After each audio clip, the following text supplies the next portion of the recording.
Il-programm tal-lum ġie miġjub lilkom minn Perrier li rieħat ta' kertu Sara b'riżultat tal-lib tat-temp u Benna Coconut Milkshake. Ringrazzjament speċjali lilkom ilkoll l-udjenza tagħna li fqajtuna b'rispons kbir għat-talba tal-bordatini. You're the real ones. U fuq il-programm tal-lum se niddiskutu taste buds on retirement, fitness u ross u ilma bil-gass.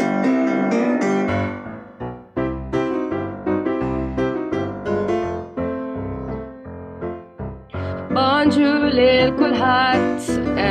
Kert illum flok qed naqsmu magħkom il-bass tagħna, naqsmu magħkom il-mart tagħna għax it-tnejn aħna din ġossi. Dan huwa il-ħasma l-bass Marda Edition. Dr. HS ma tagħna l-ebda preskrizzjoni, so we're just gonna have to wait it out until the ball drops. I need a doctor. Doctor. Doctor, bring it back home again.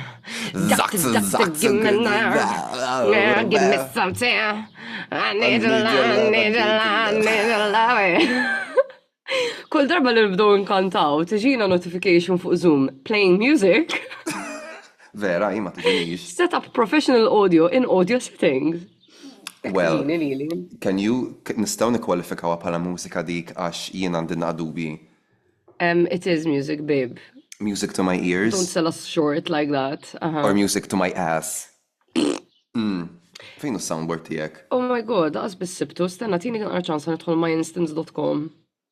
Tijaj edha tistenna fil-kamar ta' sodda, imma sfortunatament il-maħbub riqed bħalissa, l-lura ma tantx nistamur nisnikja. Well, he's going to be playing the soundboard in his dreams. Eżda, dak ikollu nightmares rikorrenti tijaj jindoqlu s-soundboard u l-fart reverb wara xulxin.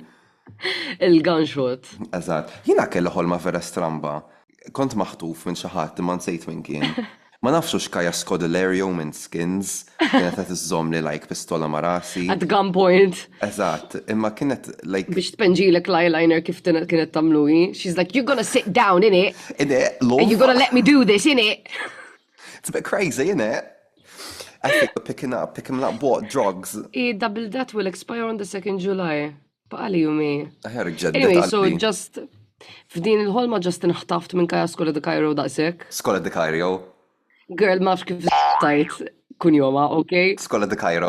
I love the capital city of Egypt. Skola de Cairo u Delevinġi u ma fuq l-istess, level għalija, who the fuck came up with those surnames? Group fuq Facebook li jismu That Name is a Tragedy, imma tragedy miktub D-E-I-G-H.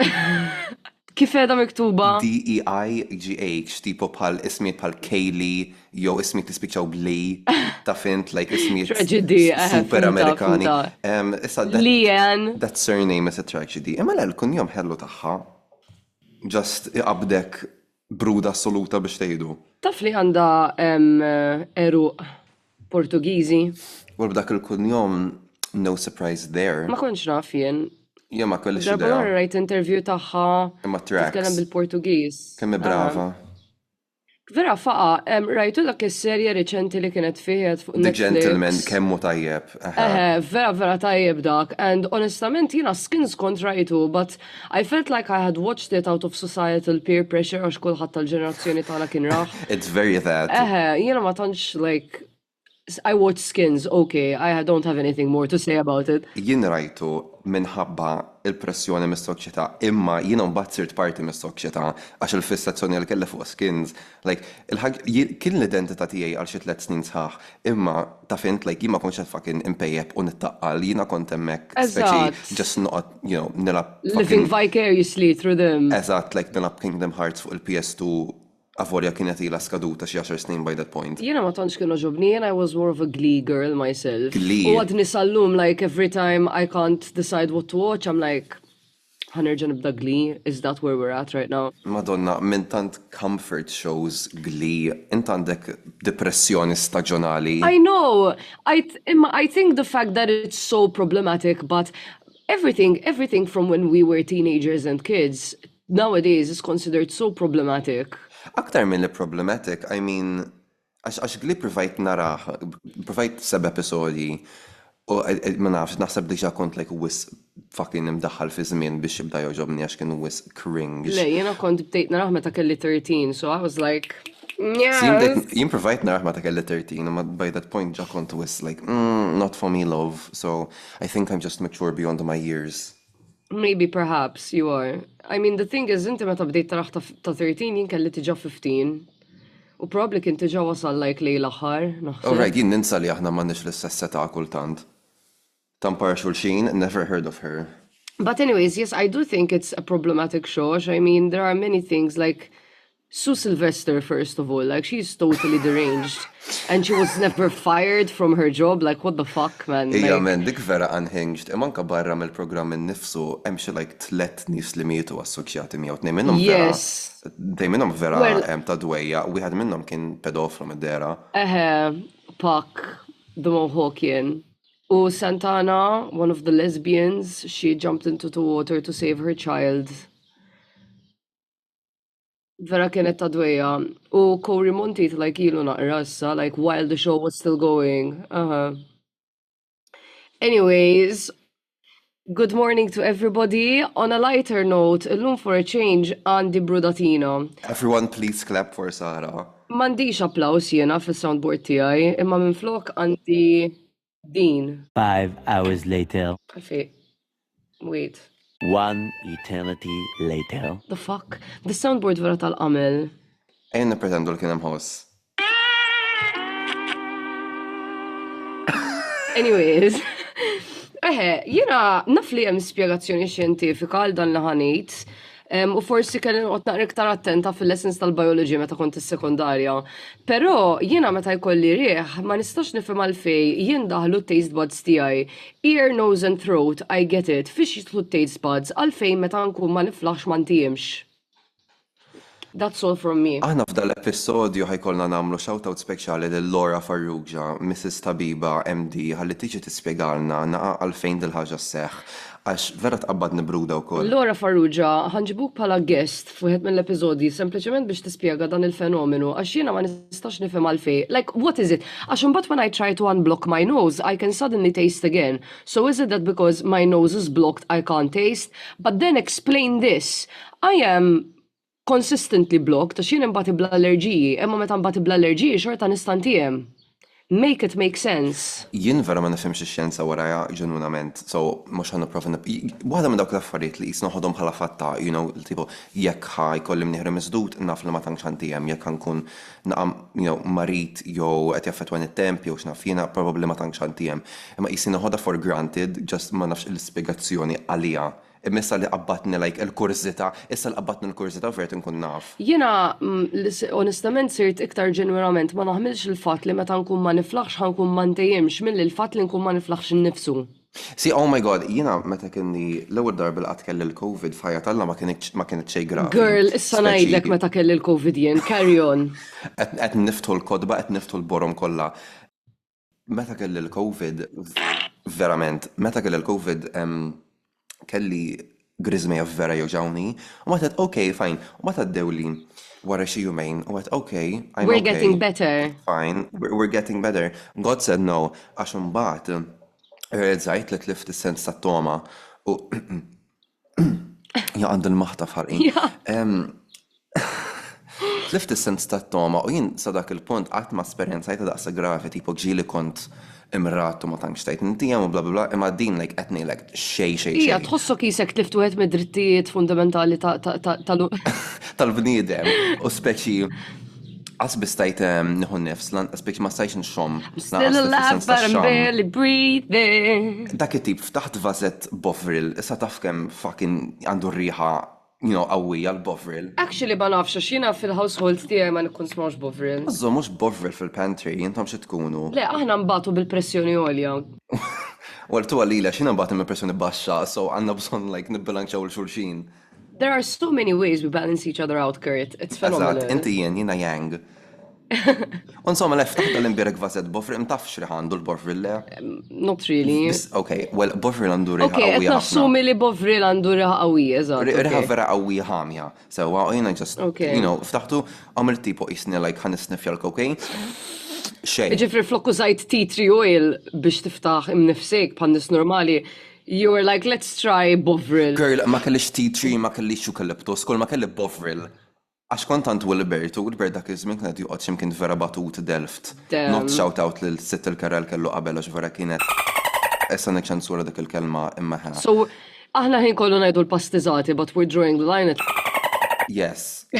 Dik il-kelma naqa' hekk, tipo jekk like disgustanti. Mhux diskustanti, ma jekk ħanejda, tipo ħankun vera arrabjat. Imma mbagħad nħossna ħażin qed like, okay, am I really that passionate like? Riċentament smajt espressjoni ġdida li qatt ma kont smajta qabel, bot. Qatt ma smajta kemm inħobb nużadik. Le, jiena qatt ma smajta, jiena qatt ma sejjaħt il-xad bot. And I feel like it's so wild. Dik vera tifqa' kull maw. It's very wild.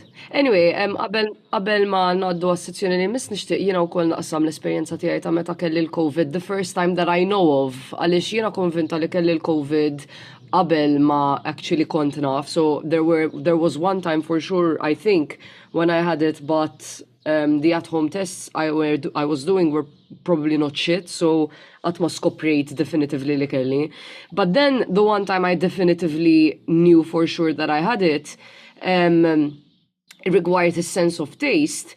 I would wake up in the morning and I had a sense of taste. U meta kelli l-COVID niftakar kien jeżisti il-benna milkshake tal-coconut u dak kien vera tajjeb. Ma nafx għalfejn ma qbaqgħux jagħmluh, ma nafx għalfejn it was Shout out il-benna milkshake tal-coconut, dak vera kien tajjeb. Dak vera kien tajjeb, man.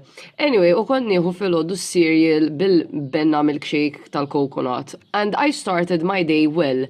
Progressively throughout the day, my sense of taste would gradually disappear. So then by the end of the day I wouldn't be able to taste anything and it was so weird għax ma stajtx nifhem għalfejn kont inqum filgħodu u kienu kolli it-taste buds intact. Imma mbagħad sal xejn tispiċċa l-ġurnata they're like goodbye. Our shift is over. Dawk bdew ibatu bin-narkolepsi, so like ikollhom ħafna nas matul il-ġurnata ikollhom bżonn jistrieħu. I was not aware that my taste buds are Jinx Monsoon. Eżatt. Dik qatt ma ġrat li, well, I mean, kelli xi COVID naħseb xi darbtej jew tlieta, imma qatt ma esperjenzajta. U dik it-telf tax-xammu tat-toma kull ma ġrat li dik id-darba biss, il-bqijat ma rġiet ġrat li.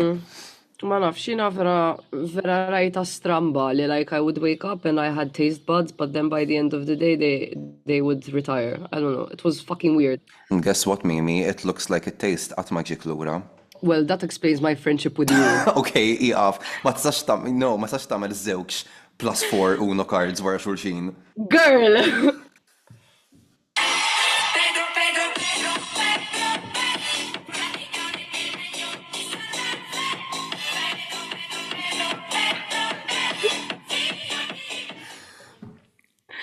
And on that note, nistgħu ngħaddu għall-aħbarijiet tal-lum. Narawkom minn hawn ftit ieħor.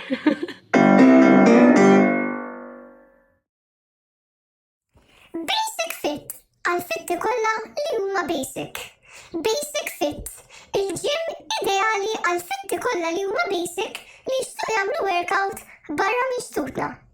Basic fit, l-unika żewġ kelmiet li nistgħu nużawhom biex niddeskrivu lil Kert u lil Sara. Basic u fitti.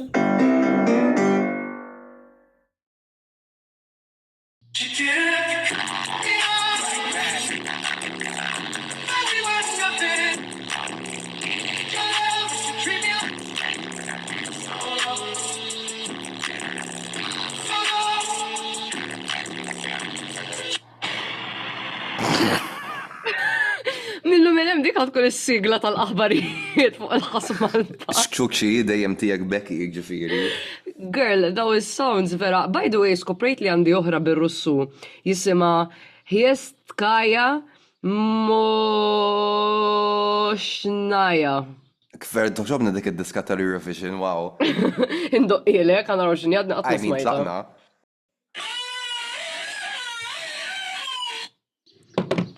Jien ma rridx inkellmek aktar fajti. Jien Jien fejritni kun daw li Jiddiskutu Mhux tkun dik, men. U dik vera kienet oxnaja, ħanajdlek. Naja's pussy be poppin' for real. Jiena ma nistax infissirlek il-tbatija li ġarrabt jiena minn du tiftaħ dak is-soundboard. Għandi bżonn ngħid 5 qatti tandiema. Eżatt, tittajt 5 posti rożarju kull-jum. Do you have anything to say for yourself? I do not. What am I supposed? Period. How am I supposed to defend myself? Isma, inti ċert li nizzilt soundboard jew just balla random mixtapes ta' nis Russi. Girl, jiena ma nizzilt lebda soundboard, din ħanerġu nispjegalek for the final time, alright? Din edha online, Din online. edha għas nizzilta. online, or just like, it sounds, they're not my sounds that I've added, they're just there. I'm guessing now li din hija xi di Russax, like, there's a suspiciously weird number of Russian, sounds. Suspicious number of Russian period. Suspicious number of Russian. Għarru xed jisirqu lek id-data, Madonna. Well, there's not much to steal. Ġiver inti kull darba li tittuża soundboard titqgħod tiftaħ Safari, Madonna jisna tnejxu like fil-Medjuevu. Actually, il-webpage qatt ma laqta, it's just on my tabs, one of my tabs. Just edha emmek il-ħin kollu kull meta tiftaħ il-mobile kollok il-soundboard. Well, you know what you could do, Kurt? Instead of blaspheming me and throwing shade at me, you could just simply share which soundboard you use so that I also download the same thing on my phone. That has always been on the table. Kull ma jismu soundboard, il-soundboard tiegħi, so biex isibu tgħid talba Hope for the tittama best. l-issiba. Well, to be clear, aħna qabel ma bdejna nirrekordjaw dal-episodju tal-lum irrealizzajna li total yearly costs li ġarrab il-ħasma l-bass huwa 30 euros. A resounding So- 15 euro kull wieħed. It's an affordable podcast for the people. Eżatt, u biex tkunu tafu dawk l-space, għafġiħa trasparenza għax aħna nuru r-rendi konti tagħna sewwa. Here are the receipts. Dak il-flus kollu qed imur l-aħbarijiet. So mhux l-aħbarijiet qed iħallsu lilna, aħna tinħallsu ir-reklami. Le. Eżatt, letteralment, Eżatt, mhux l-aħbarijiet, ir-reklami. Għax biex ikollna aktar varjetà fil-Voloco whatever the hell that is, immeħa. Oh my god, il-bira skoprejt li nistaw namlu like layered Voloco sound, so nista nirrekordja, namen recording, unbat nissavja, and then I can layer another one onto it, and they can all be as demonic as possible. So you could have two simultaneous sounds at maximum demonism għaddejjin fl-istess Jien ħin. naħseb illi l-udjenza tbati biżejjed dik ġab ħoss wieħed. Ija, fil-fat kont se nipprova nagħmel wieħed il-bieraħ, like għamilt sija naħseb nilab u nesperimenta, but then I was like, jien ma rridx li s-semmija tagħna ittihom kriżi esistenzjali iktar milli tiġet ittihom bil-kakofonija demonika li ħankun qed nofrilhom bħala reklam. But she's really in her producer era. Irrid nitgħallem nuża ħjar x'ismu wkoll. FL Studio dako. For a moment I was like, is it Flow Room? X'izzik Le FL Fruity Loops. Fruity Loops Ma nafx Studio. s-sappu ma Fruity Loops imma daku. Anyways, Finland Studios. Għal swami. Jiġi karja. Anyways, fuq il-aħbarijiet tal-lum se niddiskutu. Illum se niddiskutu il-fitness għal nies fitti. Well, listen, first of all, ħanamlu disclaimer, me and Kurt are both homosexuals. I think I'm not 100% homosexual. I have some homosexual. I'm mixed race, okay? Your mixed sexuality. Ekku, but it still counts, you know what I mean? So I know we're not... Hemm naqa' frott hemmhekk, x'imkien issib naqa' frott. There's a touch, yes, there's a touch of gay somewhere in my DNA.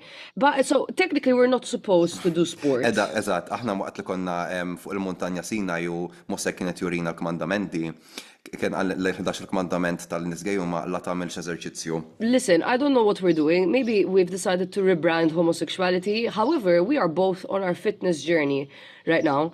U xtaqna diskutu naqra, tipo il-konċett ta' fitness u forsi jiena meta proponejt dan is-suġġett bħala xi ħadd li I'm relatively I'm relevant. I'm relatively new to the whole gym scene specifically. Forsi like ċertu misconceptions li għandna dwar kif għandu jidher xi ħadd li jikkommetti ruħu ma' din il-fitness journey u li għandu rutina li segwi u jmur il-gym jew jagħmel xi sport regolarment, għax naħseb li hawn ħafna misconceptions u naħseb li għandna ħafna tipo expectations, anka rigward aħna nfusna, meta nibdow namlu sport, jew meta nibdow mmorru l-ġim, ta' kif għandna nidru, jew kif għandna namlu kif għandu jkun il-progress tagħna. Meta fil-verità, din il-journey tidher differenti ħafna għal kulħadd, like kull min imur il-ġim jew kull min jagħmel sport, ħajkollu esperjenza differenti dwar x'jaħdem għalih, like u x'jippreferi jagħmel u kif taffettwa d-dera tiegħu. Eżatt, kulħadd għandu għanijiet differenti meta jibda, jekk attivament jiddeċiedi li jibda vjaġġ fejn intensivament ikun qed jagħmel xi tip ta' taħriġ jew x'naf jiena, speċi kulħadd għandu intenzjoni differenti għal xi qed jibda dak il-vjaġġ. Issa, ovvjament minħabba raġunijiet soċjetali jista' jkun li kultant dik il-motivazzjoni ma tkunx l-aktar ħaġa sana fis-sens ta' jew għax tħoss pressjoni minn ħadd ieħor u mhux ġenwinament tkun xi ħaġa li tixtieq dik il-persuna. So ta' min naqbdu nsemmu dik il-ħaġa mill-bidunet għax ħafna nies naħseb iħossu ċertu pressjoni biex jidhru ċertu mod u nħoss li anke fil-komunità gay, kultant speċjalment wis aktar fost irġiel gay, hemm ċertu aspettattivi ta' kif għandek tidher u għaliex għandek tidher dak il-mod u mhux biex ngħid li n-nies m'għandhom l-ebda dritt jidhru dak il-mod, imma forsi kif tgħid diġà taħseb fuq apps bħal jiena f'Grindr jew dating apps oħrajn diġà issib visible nies li straight out of the gate jgħidulek jien m'iniex interessat f'nies li huma aktar imdaqsin, jien m'iniex interessat n-nies li jdu ċertu mod jew dak il-mod. Which is totally fine, I mean kulħadd għandu l-preferenzi tiegħu fuq x'dera qed ifittex minn partner, imma m'hemmx għalfejn tagħmilha daqshekk espliċita li tgħid you're a bit bigger and hairier, so jien m'iniex interessat fik. Jekk m'intix interessat f'dik it-tip ta' persuna tista' sempliċement ma tkellimx. I mean, il-gossi dejjem ħajjeżistu, jien stess għand il-gossi tiegħi, taf int mhux għax jiena ma ngħidx li għandi l-gosti u għandi preferenzi, imma aktar tipo żewġ naħat, l-ewwel net il-mod kif tikkomunika dawk il-preferenzi ħajkollhom impatt enormi fuq ħadd ieħor, jiġifieri ta' min nkunu konxi dwar il-mod kif inlistnu dawn il-preferenzi, imma apparti minn hekk ta' min ikunu introspettiv ukoll nistaqsu għalfejn għandna dawk il-preferenzi, speċi għaliex aħna qatt ma provajna, qatt ma tajna ċans il ħadd ieħor jew għal raġuni ħadd taf intax ma tek tinaqla bisu f'dak ċirku dal-bużija ta' jiena inħobb daw it-tip ta' nies biss u ara minn ikellimni naħseb naqa' problematika wkoll. Imma insomma qed nisbijaw naqa', imma ħada kollu jorbot mal-fitness ukoll. Le, naħseb li tagħmel sens actually għaliex din li semmejt, it's funny how like fitness and doing sport maybe now it's changing, but it hasn't always necessarily been correlated to people who identify within the LGBTQI+ community. Però hija interessanti ħafna għax għandna ħafna kategoriji fil-komunità tagħna li huma kull ma jagħmlu, kull ma jiddiskrivu hija letteralment id-dera tal-persuna. So jekk inti raġel gay li għadek żgħir irqiq u forsi ftit immuskulat, you're a twink. Jekk inti raġel gay li forsi fik naqra iktar minn ħadd ieħor u forsi għandek naqra iktar body hair, you're a bear, jew ma nafx jgħidu. U anka meta nitkellmu dwar in-nisa. I mean, normalment, jekk naħsbu dwar mara immuskulata li tmur il-ġim regolarment u li tidentifika bħala lesbjana, ħafna drabi hemm ċertu stereotype u timbru li ħantuha li jedi naqabuċ taf kif. Like, I think these stereotypes exist within the community and they're all based on what we look like. So I think the way we started the conversation here makes a lot of sense. And it's quite sad, to be honest, għaliex... Jiddependi l-mod kif n-nies jinnavigawa, għax speċi sa ċertu punt jien naħseb li fil-komunità LGBT, u anka jekk tħares lejn it-titlu LGBT+, ta' fint ħafna nies li mhumiex fil-komunità jirridikolaw għax jgħidu l-Alla Madonna ġej l-alfabet squad reġet. Imma raġuni għalfejn jimbtu dawk il-titli kollha fil-virgoletti jekk trid issejħilhom hekk hija minħabba li nies li jkunu f'minoranza jew li ma jħossux ċertu sens ta' appartenenza x'imkien dejjem ħajfittxu xi jixtiequ jidentifikaw ruhom b'xi mod. Eżatt, allura dik il-kategorizzazzjoni sa ċertu punt naħseb tista' tgħin biex in-nies isibu sens ta' komunità ma' ħadd ieħor sewwa u bl-istess mod forsi anka jew sesswalment jew anka bħala dera fiżika. In-nies jgħidu jiena nidentifika bħala jien naf twink jew otter jew x'nafina li tinsama naqta d-daħ tgħid jindidentifika hekk imma biex tifhem bħala twink, eżatt. I mean tagħtik ċertu sens ta' identità. Issa Mbagħad jiddependi ovvjament inti kemm tħoss li tista' tirrelata ma' dik l-identità u jekk isun suġġettiv ħafna, għandha piece differenti għal kulħadd. Waqt li naqbel miegħek imma I think it's quite degrading that we create labels for ourselves and for our identity that are based solely on what we look like. Le, hemm ħafna xi tgħid dwar hekk ukoll. I mean, jiena prova nar pożittiv tagħha ma fl-istess ħin naħseb iġġarab ħafna negattività wkoll. Speċjalment dawk li għadna kif semmejna li tgħid jekk inti ma tidhirx dan il-mod mela inti esklus. Ekku. Jiena xtaqt nitkellem ukoll dwar kif tipo tipperċepixxi lilek innifsek meta tkun fil-kuntest li bdejt tagħmel sport. I mean, like sport has never really been my thing. I try to keep myself active in the ways I can. So qabel ma waġġajt il-kopti kont nisfen, kont more hikes. They are activity, they are physical strenuous activity that helped keep me fit, but I never really considered them sport. Issa li ovvjament hemm ċertu affarijiet ħabba l-inġiri li ġarrabt li ma nistax nagħmel, I had to think outside the box for me u kelli nikkonsidra options bħal huma il-gym. Jiena xi ħaġa li hija there are two things actually that I wanted to discuss. First of all, kemm inħoss niskomda meta immur il-gym u jien nkun waħda mill-unika nisa or people that look like a woman in the gym.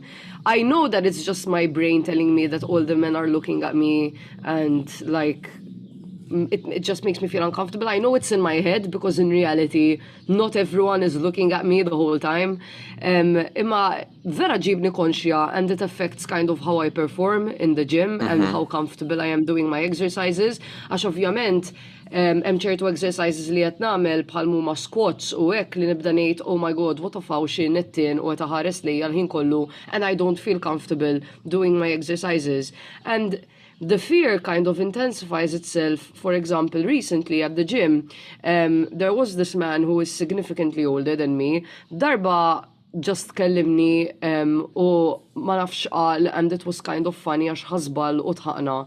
But like since then, he's seen me at the gym again, and even though I didn't initiate any conversation, like Yiji, he taps me on the arm or he taps me on the shoulder, like he starts a conversation, and I'm like, it makes me feel uncomfortable, you know? So in general, the gym is an environment where although I'm going and I'm trying to kind of just focus on myself and focus on my own health and like, you know, strengthening myself as well, because it's really cool to watch yourself like get stronger and like, you know, being able to pull, you know, heavier weights from one session to another. Dejjem ħadd tkun konxja dwar x'tagħmel. Konxja, and like, I know again that it's in my head, għax da s'issa qatt ma għamel xej ħażin, but it's just... Le, ma naħseb tajb li qajjem dak il-punt, għax mill-esperjenza tiegħi sewwa mill-isilni xi sena u nofs imur il-ġim regolarment. Sewwa jiena wkoll vera nħobb nkun maqtuħa lija irrankat f'dak li qed nagħmel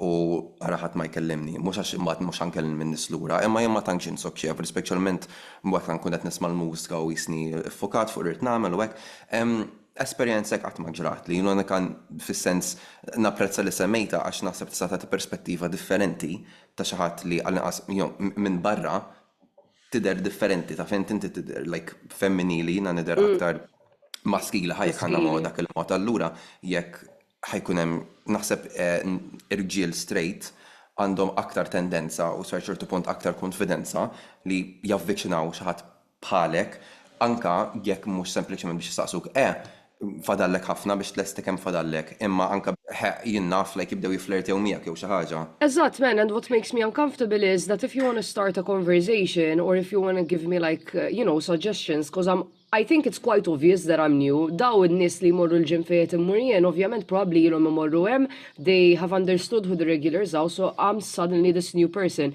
And I think it's quite obvious from the way I do my exercises that I'm still learning how to do them as well. Pero if like you want to give me a suggestion, you don't need to tap me on the shoulder or to like walk right in front of me meta tarani. And it just makes me so uncomfortable. And I notice that it's like... ma xumbat tibda tikkwistjoni l-intenzjoni x'inhi.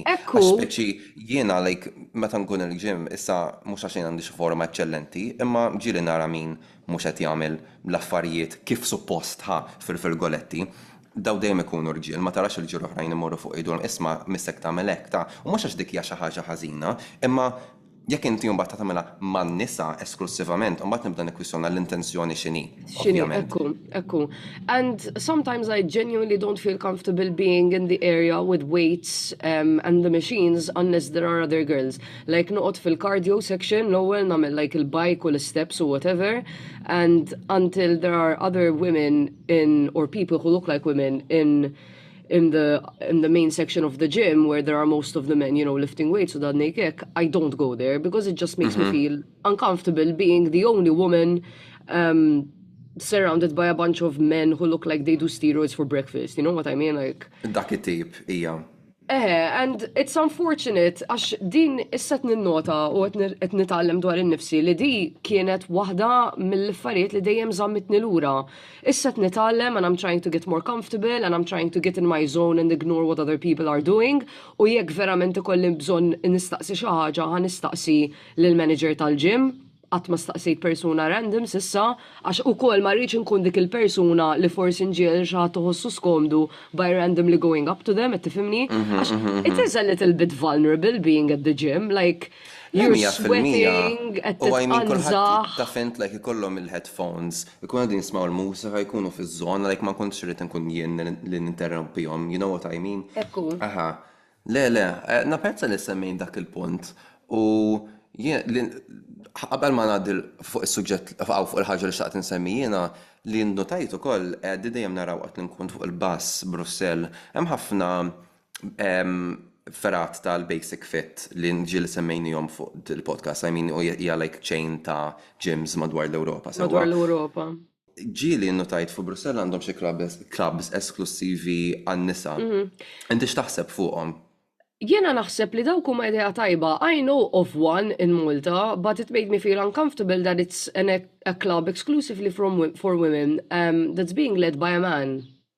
Oh, okay. So da ħoloq gym fejn qed jagħmel like a session u jkun preżenti għaliha and he's not just like there at the reception biex like tagħmel il-payment tiegħek u hekk. No, he leads a class. And it just makes me feel a bit weird. I've started reflecting on this a lot. I know that I have a lot of reservations myself about men and how I feel about men in general, especially people who look like they are cis heterosexual men, you know what I mean? So there's a lot of baggage in my head from my end and a lot of like, I don't like this, I'll fail irġilek, blah, blah, blah, blah, blah. So I know that a lot of it is in my head. Probably he's just a guy who runs a gym and I don't know why he decided to make it for women only, but at least there's a safe space. And I know that I know women who go to this gym and they all have positive things to say, like li s-session tkun tajba, li pjana tajjeb ħafna, li għati attenzjoni l-kulħadd u jkun hemm biex jgħinek meta inti forsi ma tkunx tista' tagħmel exercise u jeditja ħal-ħiliet tiegħek u daw l-affarijiet kollha. But it's just a strange concept to me that a man decided to run a women's only gym. And that's all I have to say about it. Jisa kattejt tmur gay bar imma l-persuna li mex il-gay bar huwa straight, I guess. Ekku. Għax nifhem speċjalment għal raġunijiet li semmejt inti li kultant tħossok naqa' li tevita dawk il-battikati li jiġu nies fuqek u joqogħdu jippruvaw jinnaf jew li flirtew miegħek jew jagħmlu konversazzjoni meta inti ma trikx. Għal inqas ikollok mind space jew mindset aħjar. Ekku. Li tista' tmur il-ġim tiffoka fuq dak li tittamel u toħroġ fi spazju li taf li ħadd ieħor jaħsibha l-istess mod, għandu esperjenza simili tiegħek sa ċertu punt u kollha qegħdin hemmhekk għal raġuni simili. Taf int so nifhem mbagħad il-valur ta' spazju ta' dak it-tip jekk ikun maħdum sew. Oħa, dak li xtaqt nsemmi fuq dak is-suġġett u li xtaqt ngħid ukoll biex norbot kemm xejn ma' li kont ngħidu fil-bidu. Jiena serni kifet immur il-ġim regolarment għal xi sena u nofs. U don't naqra ma ġibt il-motivazzjoni biex actually nibda mmur regolarment għax jisna qatt ma sibt rutina li kont komdu biha. Sewa max noqgħod nidħollek wis fuq dak il-punt, imma jisu xi sena u nofs ilu rnexxiel insib xi tip ta' rutina u eżerċizzji u I guess mod ta' kif inħares lejn il-ġim li kienu tajbin għalija. Imma ħafna drabi mbagħad nikkwistjona għalfejn nibda mmur.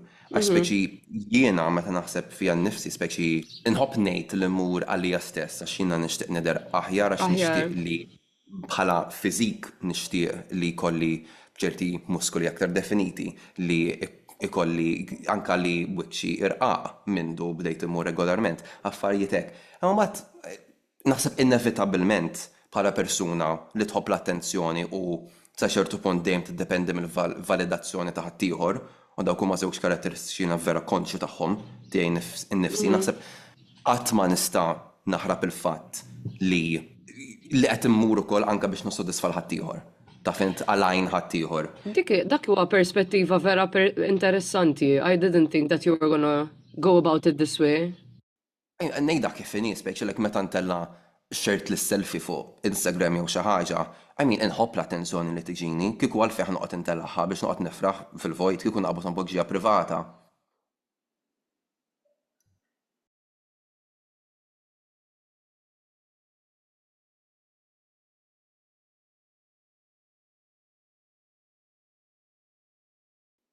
Mija fil-mija le naqbel mija kemmek.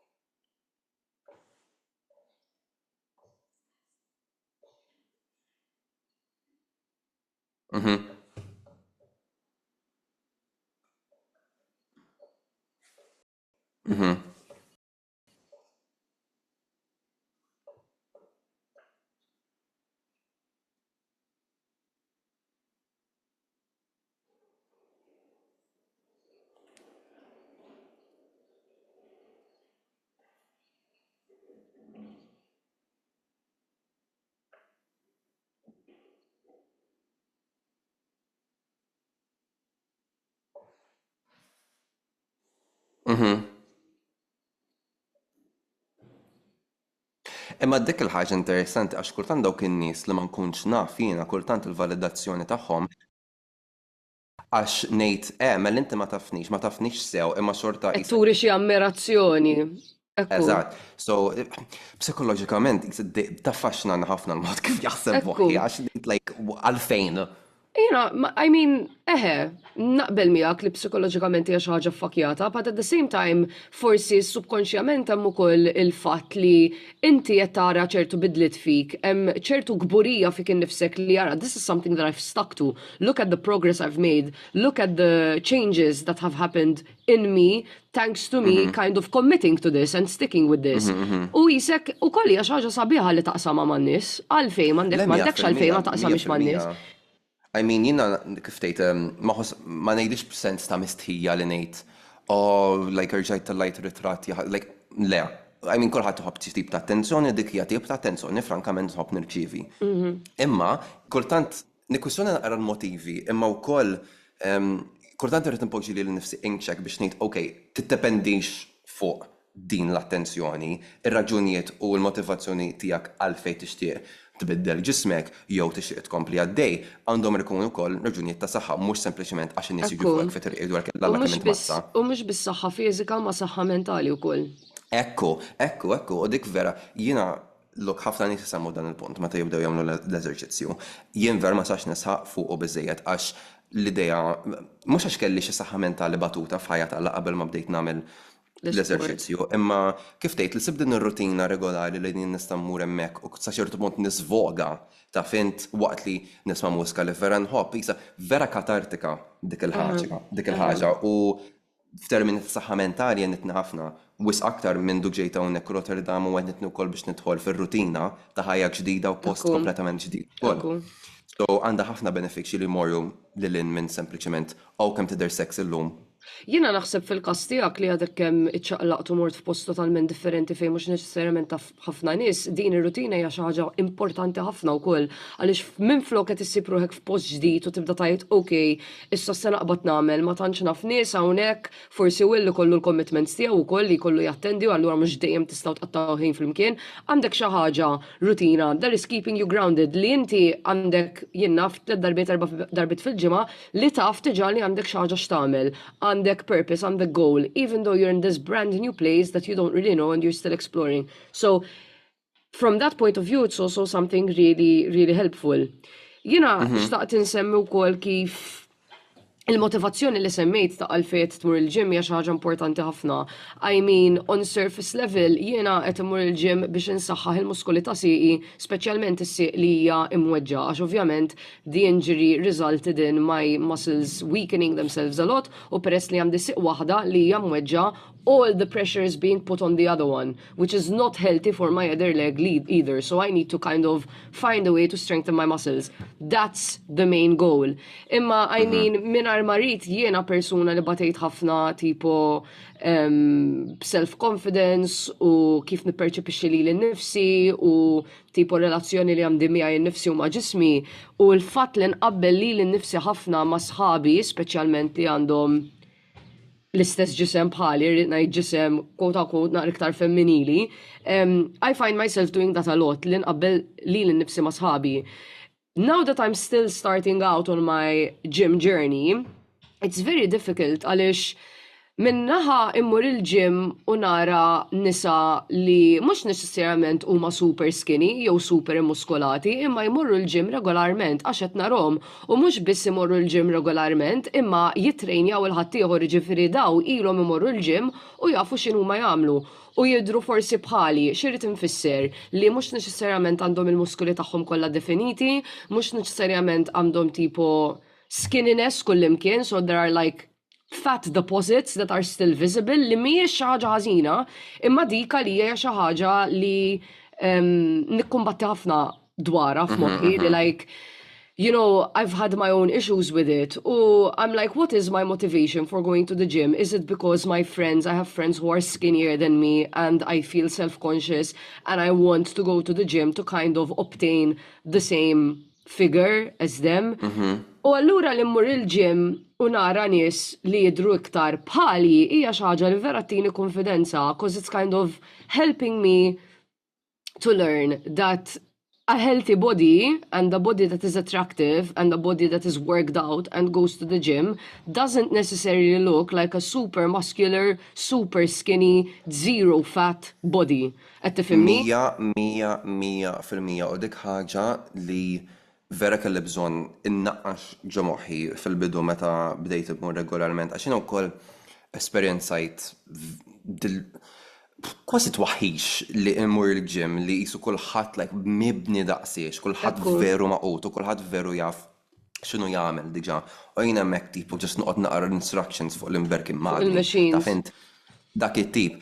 Imma mbagħad irid nfakkar li nifsi dawn in-nies għandhom għannijiet kompletament differenti minn tiegħi. Jien mhux qed nipprova nsir like mhux qed nipprova nimla daqs ta' ġismi f'dil kamra, you know, jiena qed like dawn in-nies x'aktarx vera like tant huma investiti li ma nafx jidentifikawx bħala bodybuilders, ma nafx imma huma vera investiti tant li qegħdin hemmhekk li you know minn lejla. Prattikament kuljum, eżatt. Prattikament kuljum u ma fiha xejn ħażin, imma dawk huma l-għanijiet tagħhom, dawk mhumiex l-għanijiet tiegħi.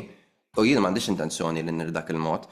Speċi, so għalfejn titqabbli lin-nifsi jekk jiena naf li ma nixtieqx insir hekk. Dik huma timla nikkwistjona. U tina ħafna li insib ħaddieħor li jidher bħali. Bħali, ekku.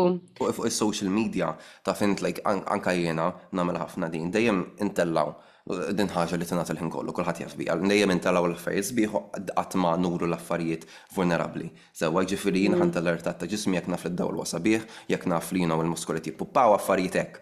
Jiġifieri naħseb tajjeb ukoll infakru lil nfusna anka f'ġisimna stess. Ġisimna ma jridx jidher qisu Alla biex ikun ġisem tajjeb għax kull ġisem huwa tajjeb. I mean, jekk għandek ġisem huwa ġisem, xi titgħamel, you know? Imma fl-istess ħin speċi kif tgħid tfakkar li kien nifsek illi anke ġismek stess ħajinbidel, ħadd ikol xi ħaġa. Ħajġi bloated. Jekk inti ħajkollok l-ikel fis-stomku, l-stomku ħajk xkien. Jekk inti ħadd tkun taħt dawl li ġej minn fuq, ħajjidher differenti milli anke meta tkun fidlam jew toħroġ barra fix-xemx. Tantu maljabbli li ma tistax tieħdu bħala ħaġa konkreta jew definita jew li dejjem ħajjidher l-istess, ekku. Eżatt. So dik hija xi ħaġa li qed nitgħallem u għadni mbagħad ħafna biha I mean ukoll insib ruħi mbagħad f'mumenti on the other side mela jommur il-ġim u nara nies li jidhru iktar bħali u ngħid okay, nice, this means that I am healthy and that I'm here to kind of just strengthen myself, improve myself, I'm doing this for myself, I have my goals u m'hemmx għalfejn niġi nidher isni taf kif like Lego brick jinnaf like biex inkun aċċettabbli u biex inkun like għamilt progress, you know what I mean? But then on the other hand, I do have my moments where I'm like, there are still people who are so much skinnier than me u għas biss imorru l-gym u jena timmur l-gym u ma nidirx bħalhom. So it's something that's really difficult to kind of get over, naħseb. U inqajjem il-punt again għal min għandu l-fizjoloġija ta' mara għaliex il-ġisem tagħna jinbidel il-ħin kollu, like I'm gonna tap into this, like ħabba ċiklu tagħna from week to week we gain and lose weight and our body looks different from week to week every month. Mhux għax qed niklu żejjed u mhux għax maħniex nagħmlu biżejjed sport, it's just all hormonal and it's so fucked up sometimes and għalija it really gets to me. Ma nafx forsi għawx membri tal-udjenza li jirrelataw ma dan li ħanajt, but sometimes it feels a little bit difficult to acknowledge my commitment to going to the gym and to acknowledge my progress because my body doesn't always let me see it. Għax jekk per eżempju nkun qed noqrob iż-żmien li ġej iċ-ċiklu tiegħi, mhux insomma ċiklu ma jispiċċa qatt imma li rrid infisser huwa li wasal kważi fit-tmiemu, the way my body changes itself, it makes it really difficult to understand that, hey, my progress is still valid, I have still made progress, I can still flex my arm muscles. Up to a few weeks ago, I had zero. Like, ideja kont ndiskrivija bħala irkotta. Now I'm stronger. And I can see my progress from session to session at the gym, being able to lift heavier weights. It's so gratifying and it's so satisfactory, and that I'm doing for myself. Imma vera jkun hemm daw il-momenti fej like isek tama u ma tkunx tista' tara u allura going back to social media jiena nieħu pjaċir li jkun hemm nies li jaqsmu l-fitness journey tagħhom u li mhux biss joruna wow wara kemm għandi muskoli wara kemm ġejt skinny qed immur il-gym bla bla bla bla bla.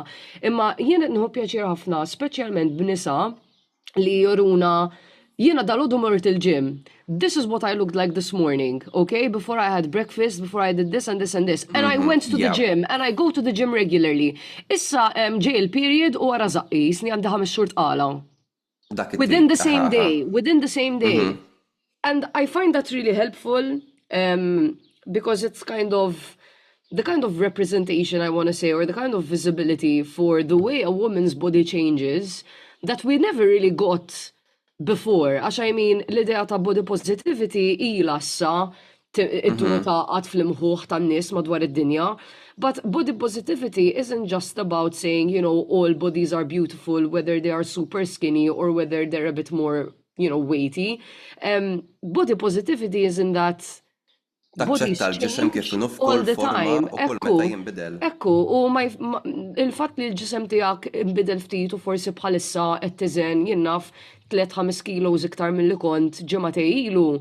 There are explanations for that and there are reasons for that and the body is a never-changing kind of machine. U li qatt ma ħajder l-istess u li no matter how much weight you gain or lose, it doesn't have an effect on your progress, I think.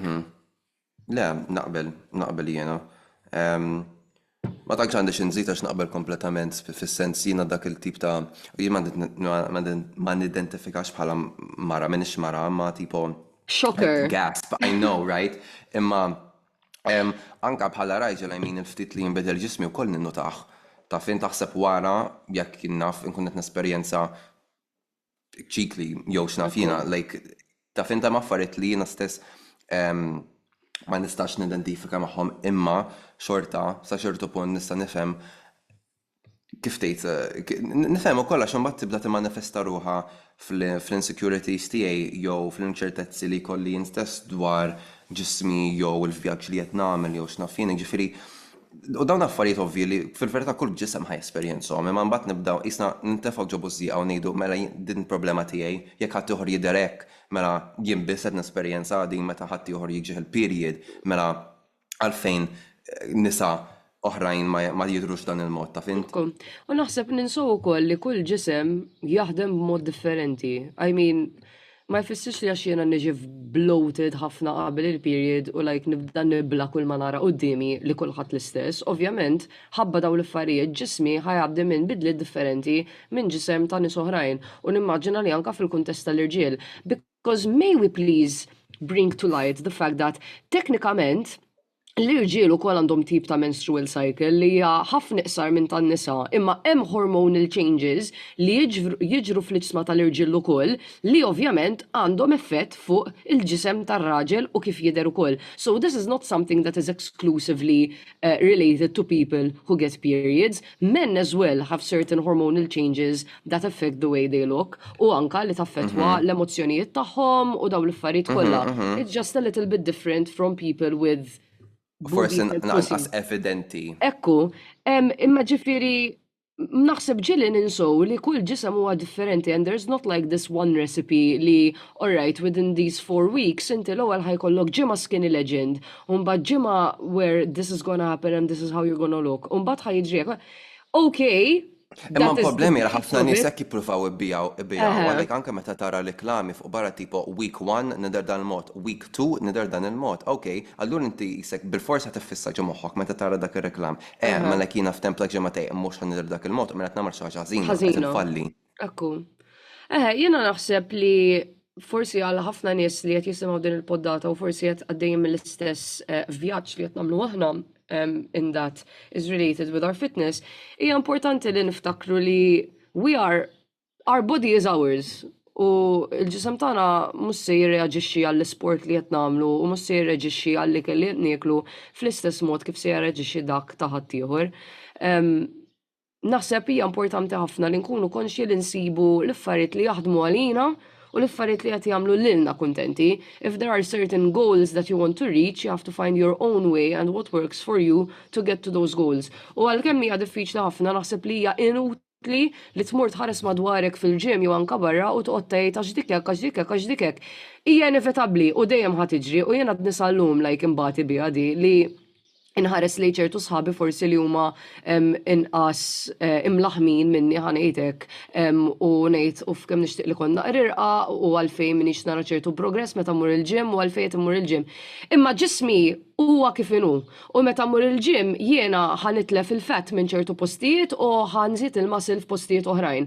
U għalkemm qed nikkommetti ruħi ma' din ir-rutina, il-bidliet li ħajsiru f'ġismi probabbli xorta mhux se jtuni r-riżultati li qed infittex u mhux se jġibuni nider kif man-nies li nqabbel ruħi magħhom għaliex ġismi huwa mibni b'dan it-tali mod. U n-nies li nqabbel ruħi magħhom mhumiex mibnijin bħali, għandhom fiżjoloġija differenti. So naħseb importanti li nippruvaw nifhmuha naqra dik because one size does not fit all, honey.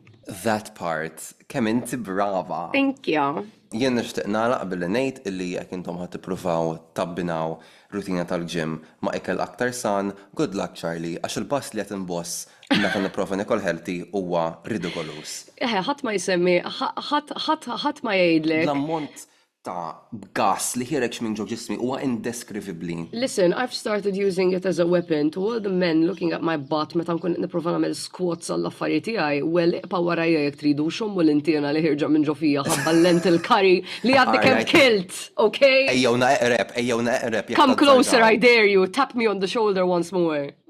All right. Anyways, love yourself, baby, because you were born this way. No matter gay, straight or bi, let's be in life. I'm on the right track, baby. I was born to survive. Jekk tkun bilaċ u tixtieq tibqa' bilaċ, ixrab ftit ilma bil-gass. Perrier, hemm għalik fis-sħana tas-sajf. Wasal iż-żmien mistendi minn kulħadd, jiena kont verament blown away bil-positive response li kellna meta tlabnikom biex taqsmu l-brudatini tagħkom magħna.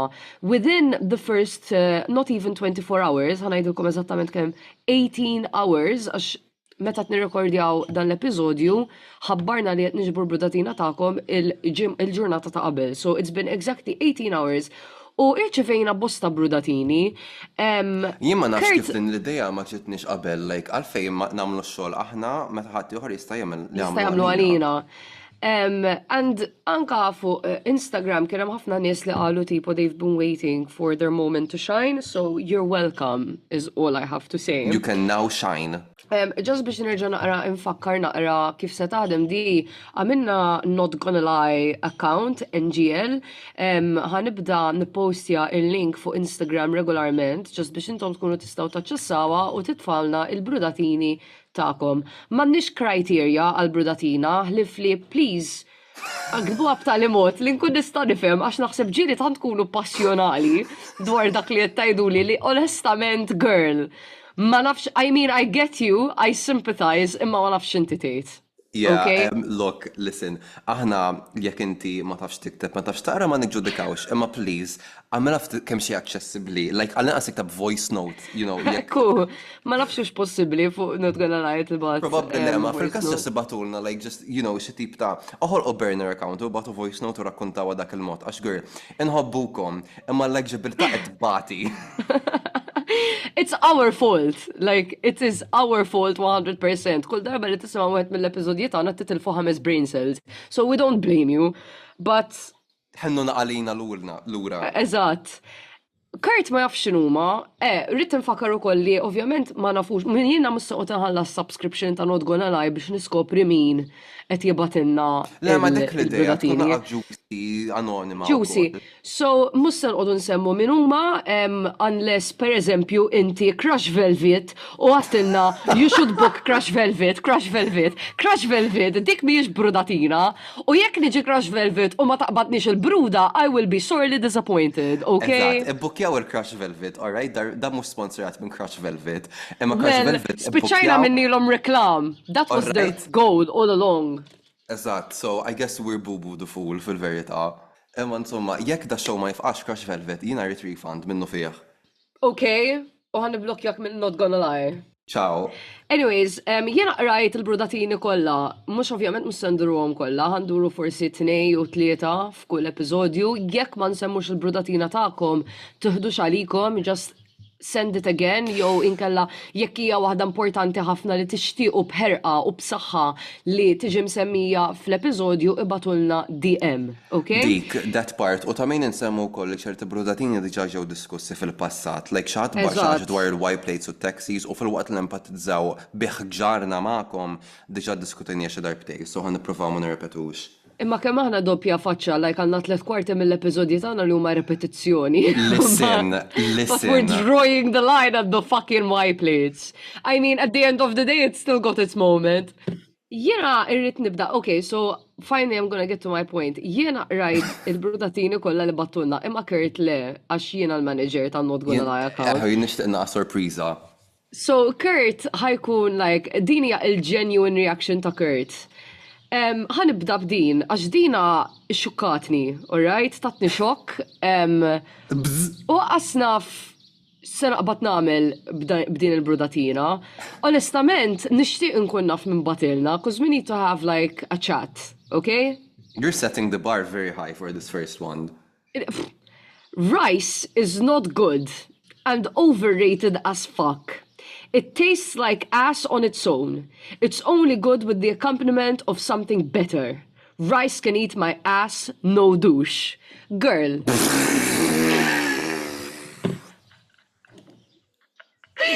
Sorry, imma laġin tajib waħdu. Le, girl, il-ross, ovvja li tittikol xaħġa miegħu, pero like, who the fuck raw dogs rice? Literalment, jina mal-ewwel sentenza bdejt ngħid like, okay. Where is this going?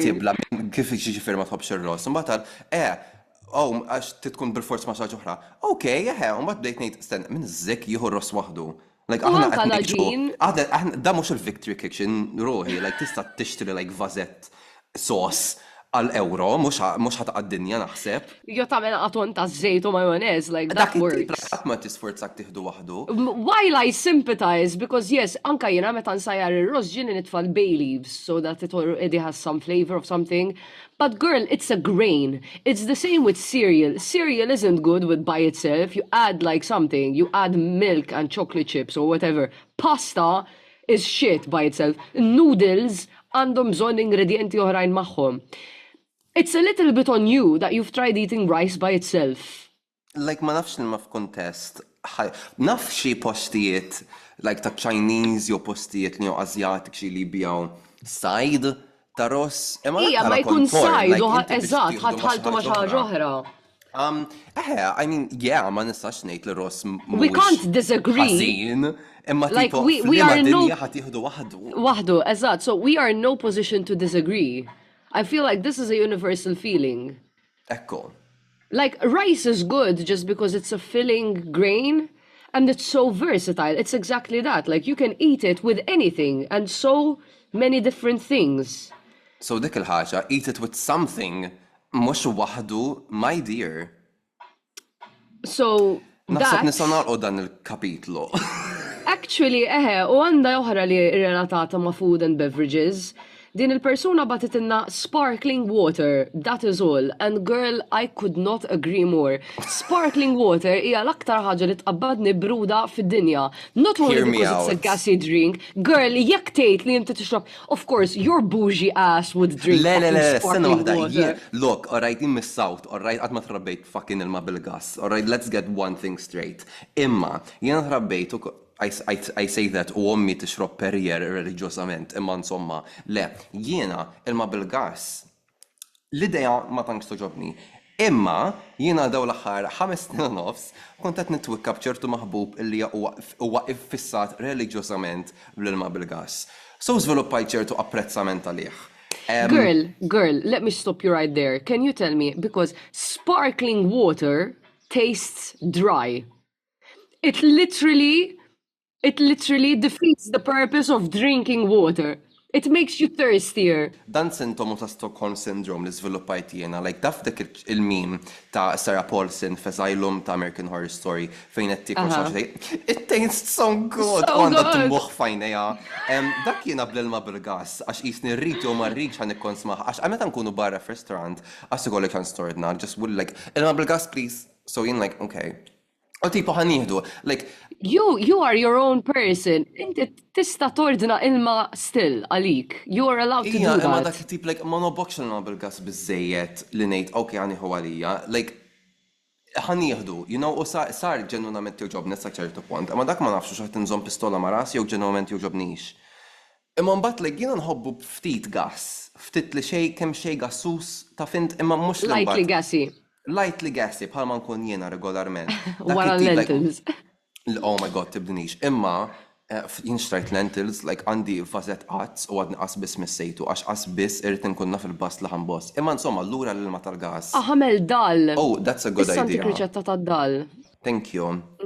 Le, ilma bil-gas, jina nħobbu biftit gas, so imma jina dak kollox, like anka jek ħaniħu luminata, jina dak l-istramp li ħanħallat luminata mal ilma għax ma nħobbux super Girl. gassus, irrid innaqqaslu kemm xejn mis Girl, you know you can just leave the bottle slightly like a little bit open, ħalli l-gas jitlaq. Imma jek irridu dak il-ħin x'ħanamel ħoqgħod nistenna satej sa kemm jitlaq il-gas. Jkollok l-ewwel tazza fejja b'dak is-sulluzzu għax ikoll hemm ħafna gas, and then like progressively it gets better. You just have to be patient. Kulħadd għandu l-metodi tiegħu, okay, xi nies iħobbu ħafna gas fil-ma, xi nies iħobbu xejn, xi nies iħobbu ftit. Aħna naċċettaw il-kulħadd f'dan To the il-pajjiż. person who sent us this brudatina, we are friends, sparkling water is not it, u onestament ħaqqu l-giljottina, that's all I have to say. L-sparkling water, I mean. Intom intitolati għal dik l-opinjoni. I think we can end it here for now. Sewwa. Għax jiena ma nistax nifhem kif inti ma tħobbx il-banuffi, il-mortadella u l-pistaċċa imma mbagħad tiekol il-herring fucking broth tan-Netherlands. Basically, guys, this is just Tistema bread with tawtijanix raw dan fish. il-mod, please. Ħanawtijak, inti għawtijajt li l-ek indifsek meta tfajt story, ma nafx kif ma tlifx mittel follower dik l-story. Da ma jikolx il-mortadella, imma jikol il-fucking herring broth, u jixrob l-sparkling water. Do you hate yourself? Dawn kollha akkaġunati mill-significant other tiegħi, jiġifieri please titfax il- I could give you my therapist's number if you hate yourself. Jekk jogħġbok, ħanibbukki appuntament. Well, on that note, Grazzi tal-segwejtu l-ħasma l-bas, grazzi tal-segwejtu l-ilma bil-gas. dawk il-borom jaqaw meta ir-ross jittikel waħdu. U fil-fatt Ross, sart naqra Ross. Jiena baqa li ross, għax il-bira għamilt kari. Karja. Vera ġeni tajjeb. Għamilt Karja, id-dall? u baqa li leftover rice.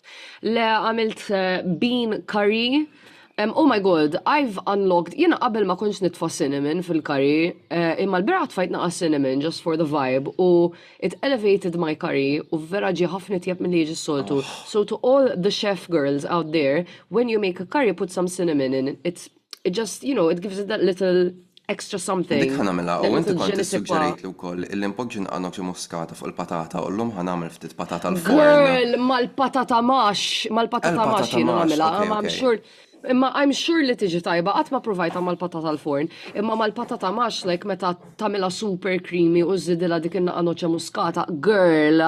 Issa nagħmel esperiment illum u ngħidlek kif ikun. Sorry, Wilbert qed imxi qisu pingwin bħalissa għax għamel leg day u vera tibati. Toot. Insomma. Anyways, well, it's lunchtime now in our world. Nisperaw li ħattu pjaċir b'dan l-episodju u dak li diskutejna. Nirringrazzjawkom tal-li ina għattumana ta' darbohra u narawkom il-ġimgħa d-dieħla. Ħarqani nisimgħu l-burtatini kollha li għandkom intom sakemm mhux dwar il-lema bil-gas. Grazzi. U sakemm. Bye. ċħatejt sakemm. Issa fakki ta' bye.